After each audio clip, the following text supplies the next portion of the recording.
Chapter 10, Checkmate, Part 2. Critical move. Sorry, critical roll's on. Helping Hoof walked slowly through Ponyville streets, head to the ground.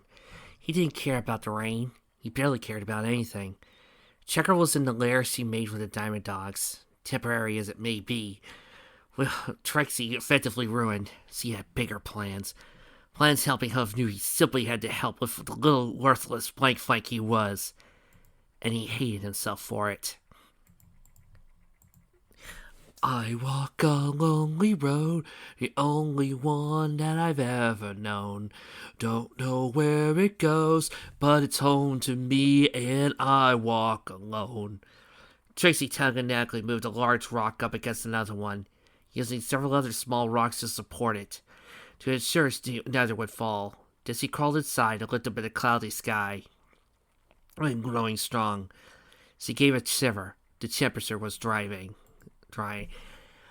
I walked this empty street on the boulevard of broken dreams, where the city sleeps, and I'm the only one, and I walk alone. I walk alone. I walk alone. I walk My shadow's the only one that walks beside me. My shadow's heart's the only one that's beating. Sometimes I wish someone out there will find me. Till then I walk alone. Checker looked across her map, the Diamond Dog standing nearby.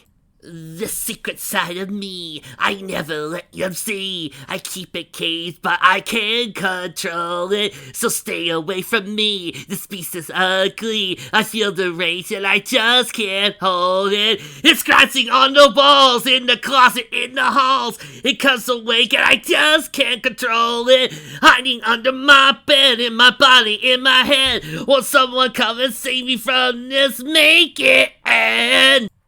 I'm walking down the line that divides me somewhere in my mind, on the borderline of the edge and where I walk alone. Read between the lines what's fucked up and everything's alright. Check my vital signs, though I'm still alive and I walk alone. I walk alone. I walk alone. I walk alone. Sung Helping Hoof, continuing his lonely walk down the streets of Ponyville, passing by where Trixie had been captured by Diamond Dogs. Looking over her guilt in his face, he lowered his head, looking at his sword reflection in a puddle. My shadow's the only one that walks beside me. My shallow heart's the only thing that's beating. Sometimes I wish someone out there will find me. Till then, I walk alone. I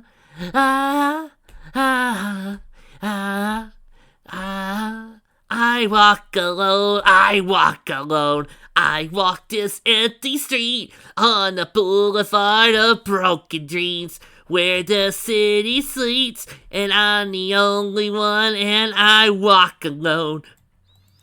Trixie sang, looking up at Luna's moon, struggled to pierce the storm, failing to shine one beam of light on her. Only an owl sitting on a cactus. She lowered her head, memories, looking at her ruined appearance in a pool of rainwater, a few tears trailing. I feel it deep within, it's just beneath the skin. I must confess that I feel like a monster. I love what I've become, the nightmare's just begun. I must confess, I feel like a monster. I feel like a monster. I feel like a monster. My secret side I keep hidden under lock and key. I keep it caged because I can control it. Cause if I let her out, she'll tear it all up, break her down. Won't someone come and save them from this? Make it end! Tucker sang, clapping her hose and being brought some apple cider by Rover. A toast to me, she announced in a calm voice as she looked at her reflection in her drink. To you! He said it half-heartedly. Trixie curled up in her makeshift shelter, doing her best to stay out of the rain. Helping Hoof looked at his miserable reflection in the window. I walk this empty street on the boulevard of broken dreams, where the city sleeps. I'm the only one and I walk alone. My shadow's the only one that walk beside me. My shadow's heart's the only thing that's beating. Sometimes I wish someone out there will find me. Till then, we walk alone, we walk alone. I feel it deep within, I'm such a neat to skin. I must confess, I feel like a monster. I feel like a monster. I feel like a monster.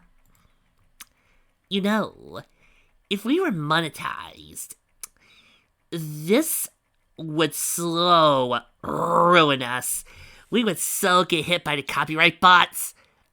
Remember, Trixie, it only counts if we're actually using the music. True.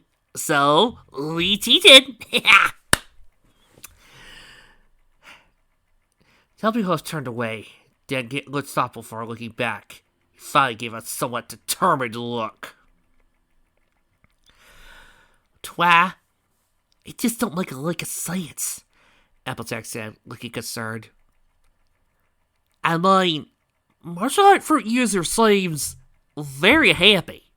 He seems quite good looking, yet he has this love of what's commonly considered as emo songs. I mean, Boulevard Broken Dreams, Linkin Park. I wouldn't be surprised if he actually admits that sometimes he actually listens to other crap. I think, deep down, he just appreciates music he likes. And he doesn't put him under handle. Dang straight, folks. She's right. There's something real rotten about this, Rainbow Dash said, looking at the letter suspiciously. I know, Twilight replied, looking back and forth worriedly. You're right. It doesn't make sense for Trixie to just up and leave without saying goodbye in person. Rarity gave a nod. Quite. I may not be impossible to fool, but I like to think I'm decent at reading emotions. And that compassion she showed us can't be faked. Firefly nodded in agreement. She's right. There's no way Trixie will leave us so suddenly. And that chicken was like the meanest kind of meanie pants there is to Trixie! Pinky jumped on, seeming a little genuinely angry. Exactly, Celestia's faithful student replied. I understand it if they made up, but to suddenly go for complete fury at someone, to accepting a job at them from them? Possible, but unlikely. And Trixie even used Midsummer, not Monarch, as her last name, as she probably would have if she and Checker had made up. It makes no sense. And Trixie left her costume behind, along with the gems she got from her grandmother, Spike pointed out. That thing means the world to her. I bet Checker has something to do with this, said Rainbow Dash, looking very suspicious. And not just offering her a job. Twilight nodded in agreement. I don't know Checker that well, but what I know about her doesn't sound very good. And from what Trixie has said, Checker's always hated her. I'm worried that Trixie might be in some kind of trouble. I can just feel it in my bones, Applejack added, feeling more and more concerned about her every second. Yeah, I can too. Wait, this is my Pinky sense, Pinky announced, her bones feeling weird. That one normally means you're about to get a letter. At that moment, the doorbell rang. Twilight blinked and slowly walked over to it. She opened the door to find a letter tapped to the side of the door. What's this? She said, taking it and opening it. Helping Huff hid behind a tree, watching over his shoulder. I'm sorry, Trixie. This is all I can do for you. Trixie hid behind a rock shelter as powerful winds blasted it, rain stinging her face. The cold didn't help either. Deserts were hot during the day, but at night their temperatures could be very low due to various reasons. Combine that with the rain, and Trixie realized he was in more trouble than she originally thought. Checker! You knew this was going to happen, didn't you?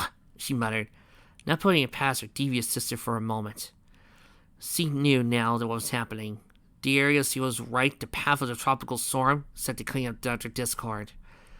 She gave a scream as her shelter suddenly collapsed, forcing her to jump out of hiding to avoid being crushed. She grunted against the wind, trying not to be forced back, ultimately failing and being thrown hard into a rock. Trixie groaned, struggling to her hooves. She looked around and saw a nearby cave, galloping towards it as fast as her legs could carry her, but having to force herself forwards when the wind turned against her.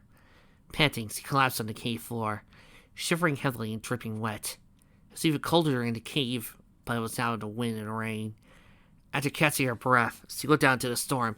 "Checker," she stuttered. "How could you do this?" She continued, looking down in shock. "I knew you were a bully, but I didn't think you'd do something like this." She continued, shivering violently. How could someone do this to their own sister? "A demon." "And helping Huff," she muttered as he lay down curled into a ball, trying to find some warmth.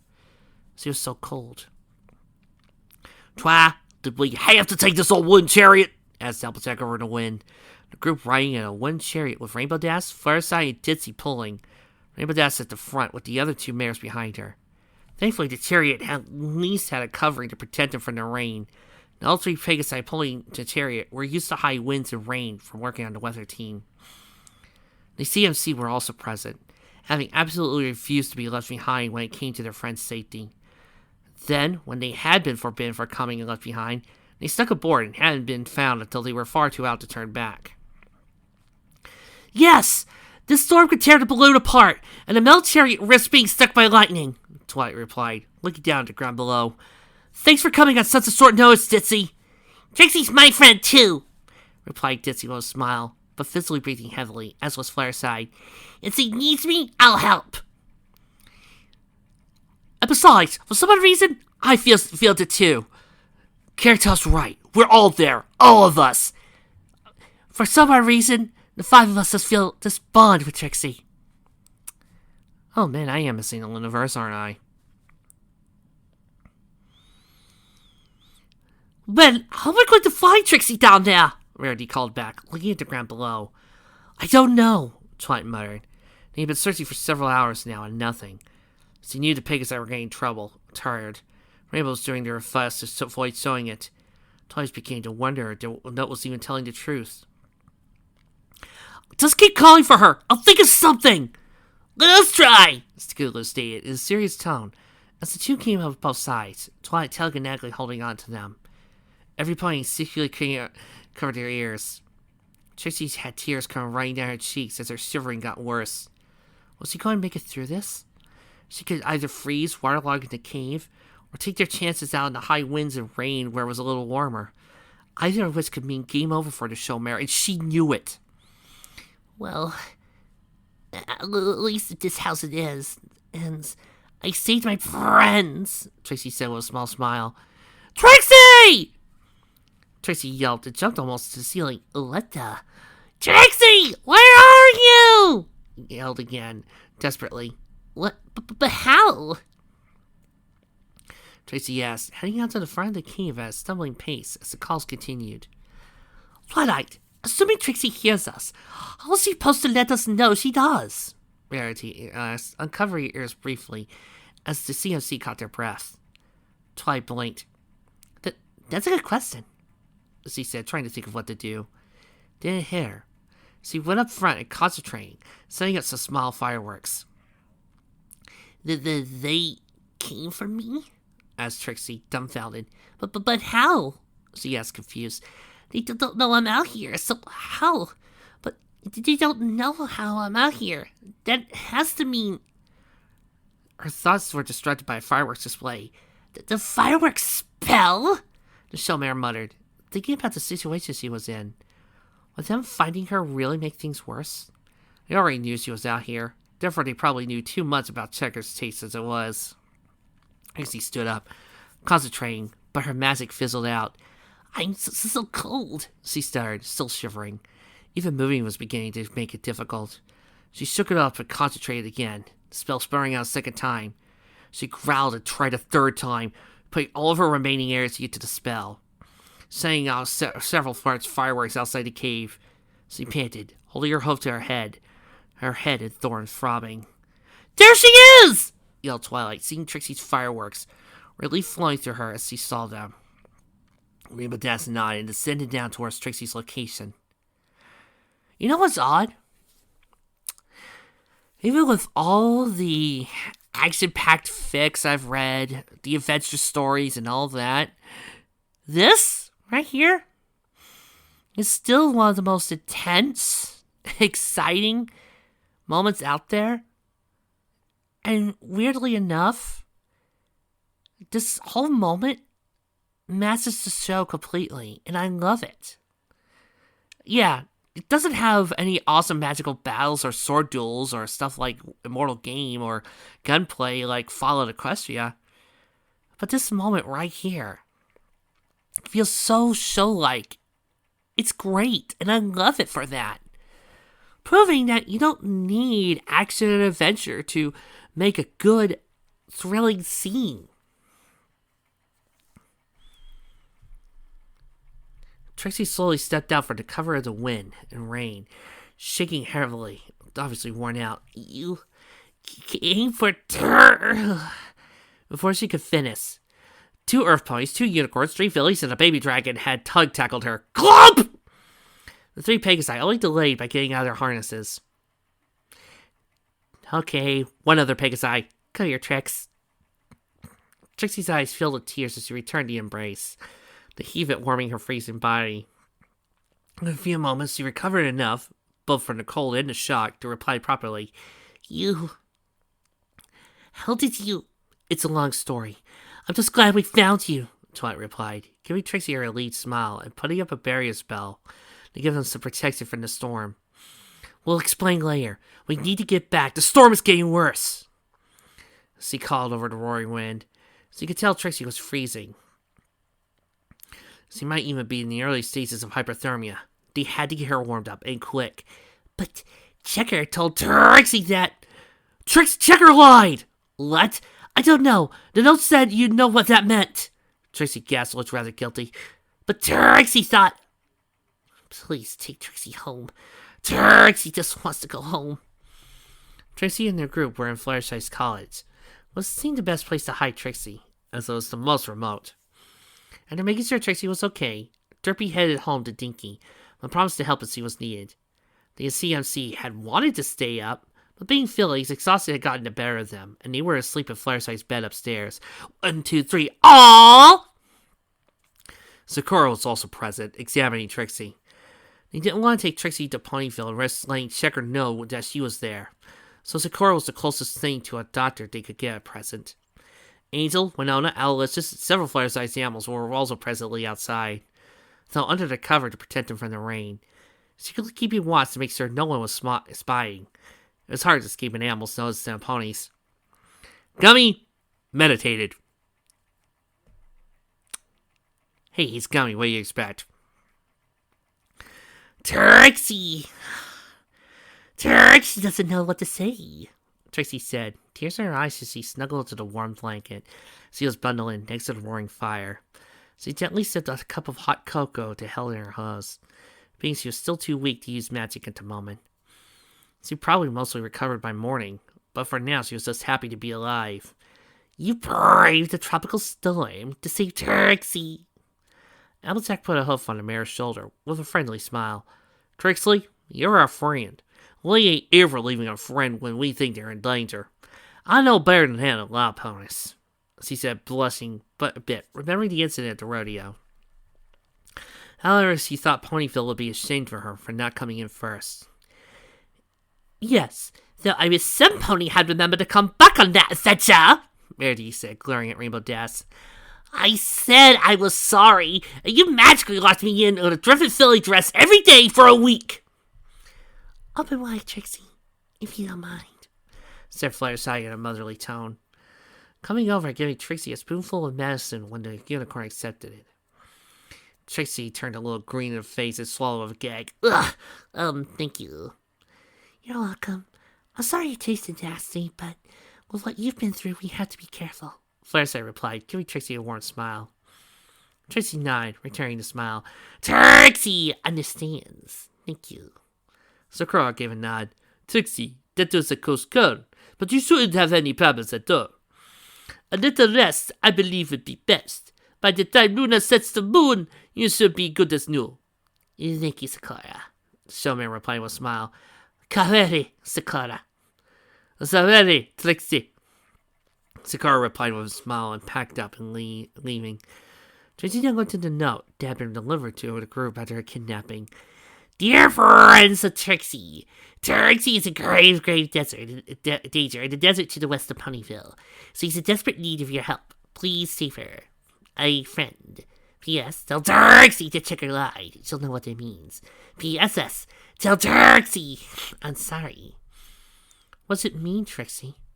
Asked Twilight, concerned. All they knew was Checker was up to something bad, and it connected with Trixie being abandoned in the middle of nowhere. Trixie gave a small smile. It means a friend was stronger than Trixie believed he was. When Pony pay? Asked Rover, eager to just end their association with the insidious mayor. Well, as greedy, selfless beings themselves, the Diamond Dogs didn't exactly disapprove of harming others in the quest for wealth. They had a reason when they hurt ponies, at least a good one, in their minds. Checker to choose to ruin ponies out of anger, they decided to be someone's friend, was something even the dogs considered sinister. Well, we're not done yet, said Checker. She looked at her chessboard. Tomorrow is my presentation, the key to my plan.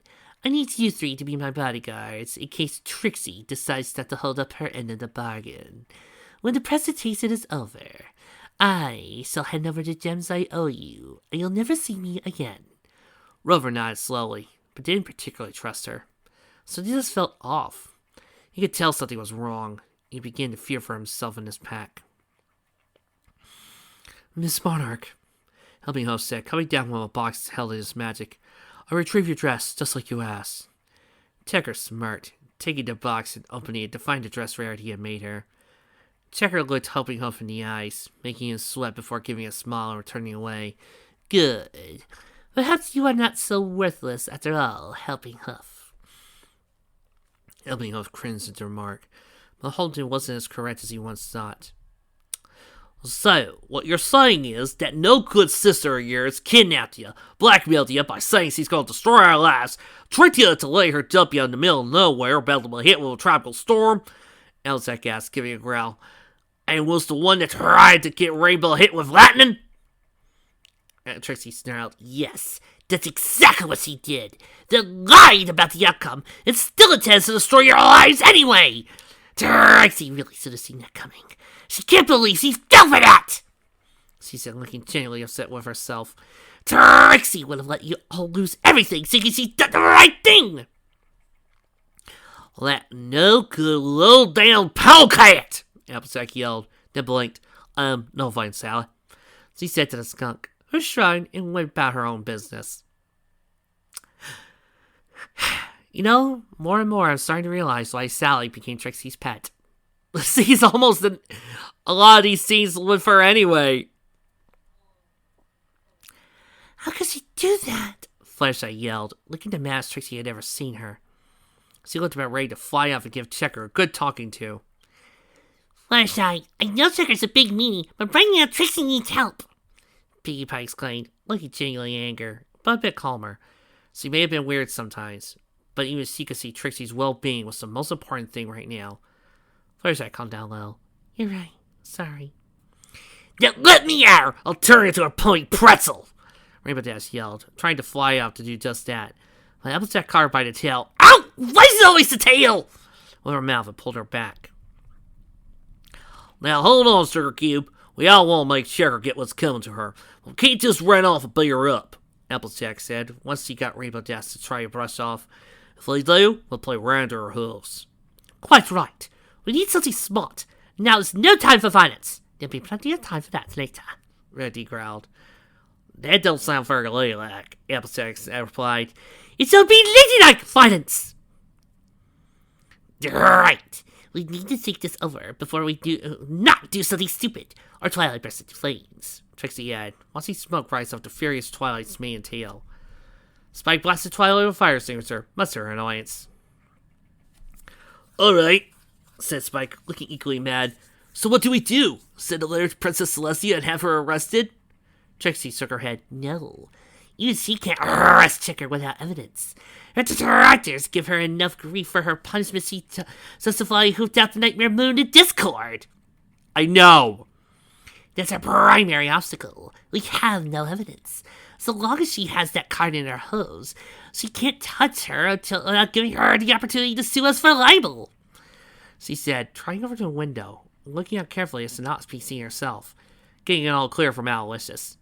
She's right, Verity said, irritated by that. Checker is the Nightmare Moon, Discord, or Queen Chrysalis. She's got protection. We just can't fight our way through. You know, sometimes my favorite villains, besides the ones that are outsmart you and are tricky and are very intelligent, are also sometimes the ones that are untouchable, not because they have the big gem of invincibility hooves, are not unbeatable because of some sort of horcrux or whatever, but because of the laws that you support, and because of the rules you set up. Another reason why I love Lex Luthor. Superman can't touch him because Lex has got the law on his side, and Superman upholds the law. It's that bit of irony I just love. Right now, Checker doesn't know Trixie has returned. That gives us an advantage. So he likely also doesn't know you seven know of her plan, Trixie said, looking back. So he doesn't hold all the cards. So we have the element of surprise, said Twilight, singing out the strings of foam. How can we use it? Trixie sighed. Trixie doesn't know. Trixie's never been able to beat Checker at much of anything. What? Don't you tell Apple Bloom you'll play her in a game once? Asked Applejack, scratching her head with her hoof. Trixie nodded. Yes. Chess. Great. How's that gonna help us? Asked Rainbow Dash, frustrated as it was going. Trixie, how did you beat her? Asked Twilight, serious. Trixie thought about it simply. It was rather simple. She merely positioned her pieces in such a way that Checker was... Trixie's eyes widened. Tried to defeating herself, that's it! Rainbow Dash blinked. What, we're gonna beat her at chess? Look, I haven't seen the chess musical enough to start singing that musical. Trixie shook her head. No, think! What is Checker's true strongest weapons? That we can't touch her without getting sued. We knew that already! Trixie smirked. Correct! And the only way to stop that is to show too many witnesses for her to cover up who she really is. And the only one who could do that is Checker. Twilight gasped, giving a smile. We tricked Checker into defeating herself! That's brilliant! What problem? Rainbow interrupted. How do we do that? Twilight thought for a moment. They got a smirk and looked at Spike simply. Spike, take a letter. I've got an idea.